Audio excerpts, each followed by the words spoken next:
In today's video, I'm going to teach you how to download Scratch 3 on Windows 10. Scratch 3 is a fantastic tool that helps you to create interactive stories, games, and animations, and it's perfect for young learners as well as educators looking to make their lessons more engaging. So let's dive right in and get you started on your journey with Scratch 3. First things first, you'll want to click on the Start menu. This is typically located at the bottom left corner of your screen, clearly marked with the Windows logo. Clicking here will open up a menu of your most used apps, your profile settings, and various system options. Don't worry if it feels a bit overwhelming at first. It's like a command center where you can access practically anything on your computer.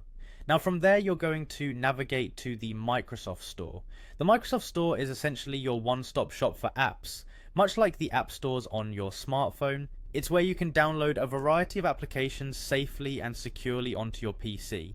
You might find it directly on the Start menu as a tile, or you can simply type Microsoft Store in the search bar to bring it up instantly. Once you've successfully opened the Microsoft Store, you'll see a search bar located at the top of the window. In this search bar, type in Scratch 3.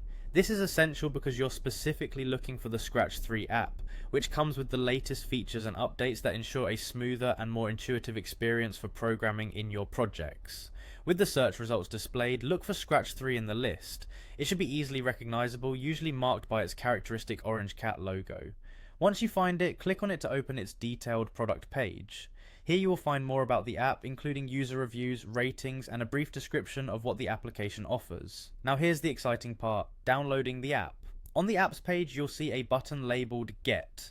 This is your go-to button for initiating the download and installation process. Clicking on Get will first prompt the app to begin downloading to your computer. You might be asked to sign into your Microsoft account if you aren't already, so make sure you're signed in to avoid any interruptions. After the download is complete, the Microsoft Store will take care of the installation for you. There's no need to worry about complicated installation steps or configurations. The Microsoft Store handles it all seamlessly. Once installed, you'll be able to launch Scratch 3 directly from your Start menu. And there you have it, you've successfully downloaded Scratch 3 on your Windows 10 computer, ready for all your coding adventures. Enjoy the world of creating with Scratch, and happy coding.